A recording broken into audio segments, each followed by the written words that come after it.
sudah dibilang bahwa kita adalah cinta lama, kami PKB untuk masuk dalam pemerintahan terus.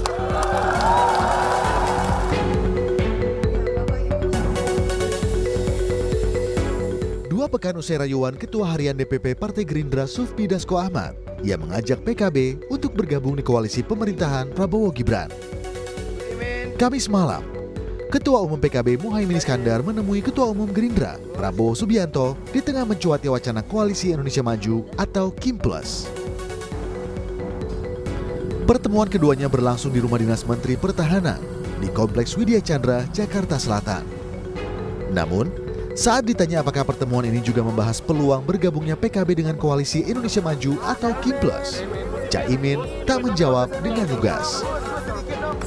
Caimin justru balik bertanya, apa itu KIM Plus? Meski demikian, Caimin menyebut dalam pertemuan itu ia dan Prabowo membahas banyak hal, mulai dari soal Pilkada 2024 hingga rencana partainya dengan Gerindra ke depan. Ini membahas negara, ini bukan pilkada saja. Berarti gabung Kim Plus, Gus. Gabung Kim Plus nggak, Gus? Gabung Kim Plus nggak, Gus? Kim Plus itu apa? Kim Plus? Apanya Kim Jong Il ini? Oke ya, makasih ya. Apa sih bahasanya dikit aja, Gus? Semua kita bahas. Semua. Negara itu maksudnya apa, Gus? Pembahasan negara itu. Pembangunan yang akan datang yang harus kita lakukan bersama-sama. Intinya PKB Gerindra siap mensukseskan pemerintahan yang akan datang. Usai pertemuan itu, Ketua Umum Partai Gerindra sekaligus Presiden terpilih Prabowo Subianto menyebut ia diundang ke acara Muktamar PKB. Prabowo pun mengatakan akan memenuhi undangan Caimin itu. Komunikasi saya diundang Muktamar PKB. Ya, oke. Terima kasih. Ya, insya Allah hadir. Ya. Ketua Harian DPP Partai Gerindra Sufmi Dasko Ahmad mengakui pertemuan itu turut membahas Pilkada 2024. Tak hanya itu, Dasko juga menyampaikan Caimin mengundang Prabowo untuk hadiri Muspimnas dan Muktamar PKB.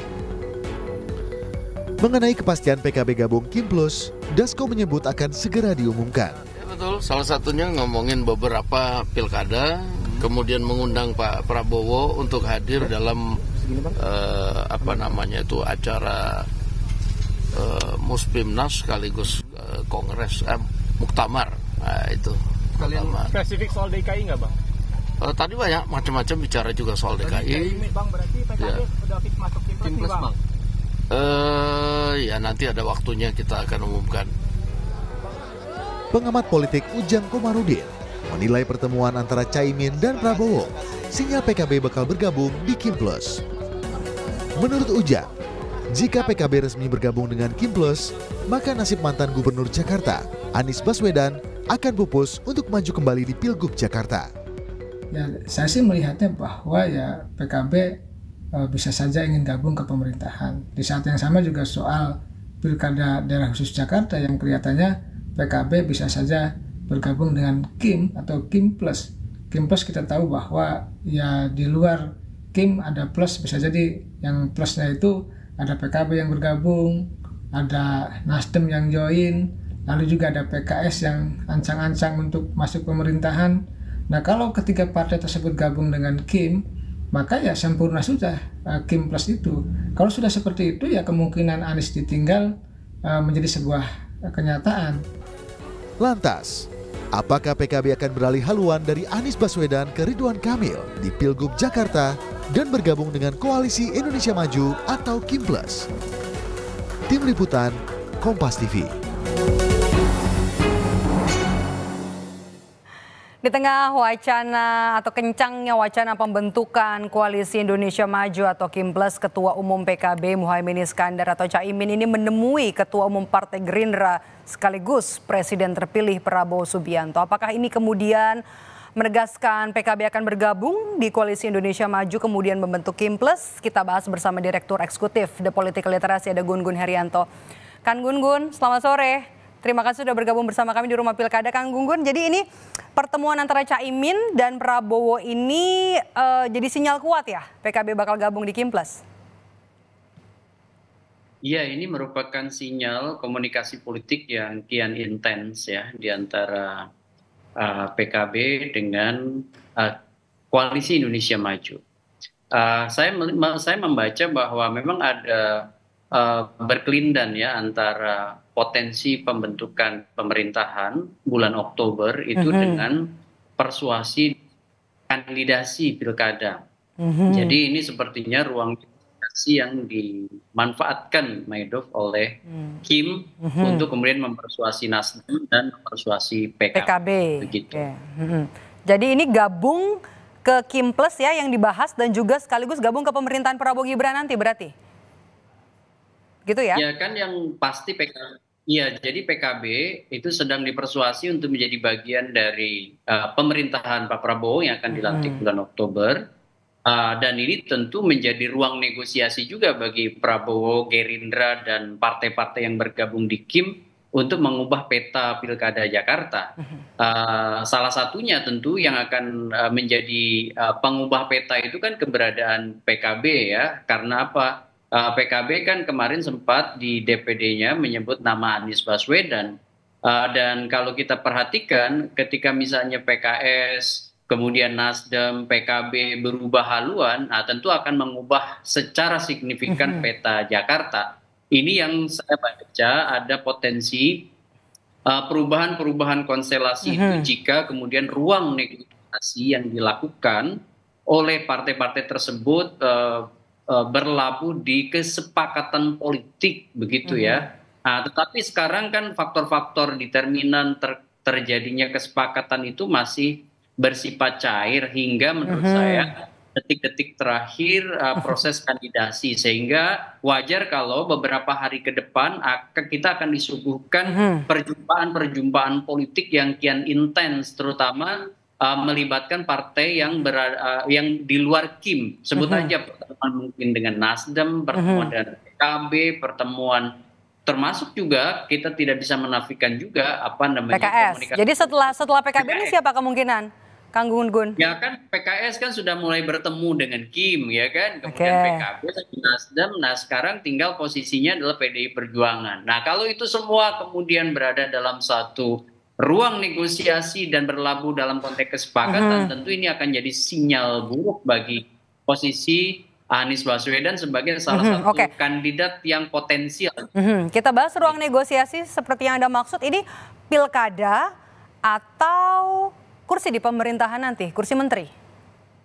Ya jelas ya, semua partai itu rata-rata berkeinginan menjadi bagian dari kabinet. Ya artinya memang seperti Mbak Maidov tadi sampaikan, ini tidak akan terpisahkan nih. Pembentukan pemerintahan dalam konteks ini adalah power sharing di kabinet, dan itu pasti salah satu imbasnya dalam konteks ZOFA-nya atau Zone of Possible Agreement-nya itu adalah tawaran juga di momentum kontestasi terdekat dalam pilkada.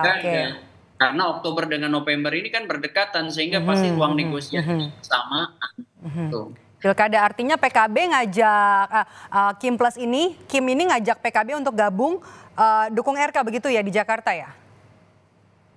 Ya, saya menduga akan ada juga persuasi ke situ. Nah, tinggal sekarang apakah PKB di Jakarta ya akan tetap dengan skema awal, atau karena misalnya tadi ya bahwa negosiasi itu harus menerima dan memberi, maka pasti itu menjadi salah satu cara ya Kim untuk kemudian memasukkan list negosiasi pilkada ini gitu. Jadi wajar kalau kemudian posisi PKB akan mempertimbangkan banyak hal, termasuk bukan hanya aspek pilkada di beberapa daerah, tapi juga akomodasi politik di kabinet Prabowo pasca Prabowo dilantik nanti. Oke, tapi yang paling dekat ini adalah momen pilkada begitu ya. Tadi kan Anda sempat menyinggung soal perubahan peta politik kalau nanti memang PKB resmi gabung ke Kim, jadi Kim Plus begitu. Akan ada dampaknya tentunya selain peta politik, termasuk juga hangusnya tiket bagi Anies Baswedan untuk melaju di Pilkada Jakarta begitu? Ya, itu menjadi sangat potensial untuk kemudian tidak ada partai yang pengusung tidak bisa melampaui threshold ya 20% kursi DPRD atau suara sah di daerah yang bersangkutan, dalam konteks ini Jakarta. Ya tentu kan tidak bisa hanya satu partai, sebut aja PKS aja misalnya dengan 18 kursi, kalau tetap misalnya mendukung Anies Baswedan kan butuh mitra. Apakah nanti misalnya didukung, apalagi kalau PKS kemudian berubah haluan menjadi Kimplas gitu ya, sama halnya misalnya PKB. Makanya kemudian sekarang menurut saya posisi Anies Baswedan di saat manuver Kim kian intens itu adalah timnya juga harus kemudian meyakinkan beberapa partai yang awalnya memang sudah positioning ke Pak Anies, sebut aja misalnya PKB, PKS itu untuk berada tetap dalam satu kongsi. Kalau tidak, maka sangat potensial Jakarta ini blocking kekuatan besar ke Ridwan Kamil dengan support dari Koalisi Indonesia Maju. Support dari plus banyak partai ya. Partai Persis. Kim aja sudah banyak nih kan, bahkan juga belum bisa menggodok nama nih, belum bisa memutuskan nama siapa nanti yang akan menjadi calon RK gitu. Ini semakin banyak, artinya perebutan untuk menjadi pendampingnya RK ini jadi justru lebih berat begitu ya? Ya, itu juga menjadi dilematis. Semakin banyak kekuatan yang bergabung juga tidak mudah untuk menentukan wakil, meskipun mungkin di atas kertas bisa aja kalau kemudian dia menjadi satu-satunya kandidat. Kalau cuma lawan kandidat independen misalnya bisa aja yang dimunculkan, nah itu tentu dari sisi kualitas kontestasi itu menjadi tidak menarik begitu ya. Ya, yang menarik adalah sebenarnya sekarang bagaimana menghadirkan competitiveness di Jakarta. Saya termasuk yang mendukung Pilkada Jakarta itu bisa jadi role model ya kompetisi di tingkat daerah yang betul-betul memenuhi aspek kualifikasi competitiveness. Kalau misalnya hanya satu calon, lawannya adalah kota kosong atau lawan independen yang dipaksakan ada, itu tentu tidak menarik dari sisi rivalitas ya. Dan Jakarta menurut saya sebagai salah satu barometer politik nasional itu harus menghadirkan alternatif ya dalam konteks calon pemimpin. Toh menurut saya itu juga jadi tugas dan tanggung jawab partai politik untuk menghadirkan suasana demokrasi elektoral yang kompetitif. Jangan kemudian satu arus apalagi kemudian negosiasinya semata-mata karena power sharing dalam konteks pemerintahan pusat di pasca Oktober begitu. Kang Gun-Gun, kalau kita lihat kan dari beberapa nama yang muncul ya, ada nama Kaisang Pangarep dari PSI, kemudian juga dari PAN ada nama Zita Anjani.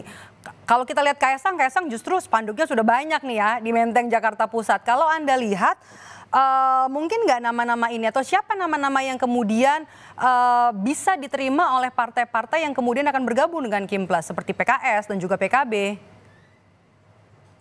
Secara kalkulatif kalau Ridwan Kamil didukung oleh besarnya koalisi di Kim, apalagi terbentuk Kimplas, maka Kaisang menurut saya di prioritas nomor 1.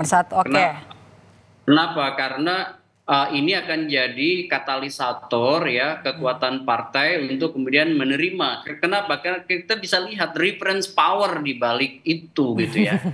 Ini kan kita tidak bisa menutup mata. Ini kan berkelindan dengan Pilpres kemarin, berkelindan juga dengan sosok yang sekarang sebut aja menjadi kekuatan rujukan Kim itu sendiri.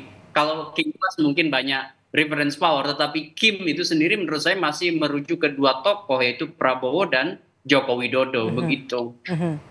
Sehingga kalau kemudian bicara figur yang acceptable mungkin bisa jadi perekat Kim ya. Kita belum bicara Kim Plus karena masih wacana ya. Bicara Kim, maka Kaisang itu menurut saya akan bisa menjadi perekat di antara beberapa partai yang bergabung di Kim ya. Meskipun belum tentu dengan Kim Plus karena kan PKS juga masih menginginkan Sohibul Iman misalnya, atau PKB masih menawarkan Bu Ida dan lain-lain begitu. Jadi ini tentu tidak mudah menentukan wakil.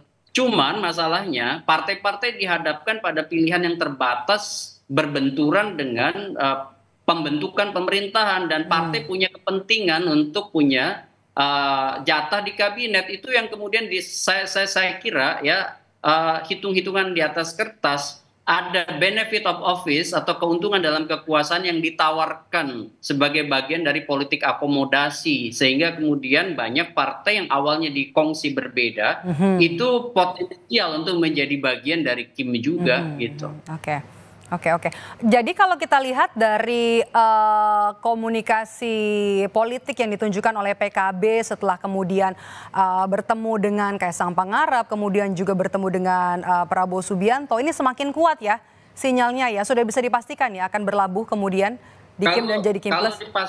Kalau dipastikan sih belum ya, tetapi bahwa probabilitasnya itu lebih besar iya. Tinggal sekarang apakah kemudian negosiasi di antara partai-partai di luar Kim itu tuntas atau tidak, kan begitu, terutama menyangkut bukan hanya soal probabilitas perolehan suara dari pasangan calon yang dimajukan di pilkada, tapi juga bicara soal keuntungan dalam kekuasaan kabinet. Nah, apakah kemudian tuntas atau tidak, dan juga bicara tentu skema koalisi di daerah-daerah lain, sebut aja di pilkada-pilkada yang Nusantara. Kan ini kan bicara Jawa Tengah, bicara Sumatera Utara mungkin udah selesai.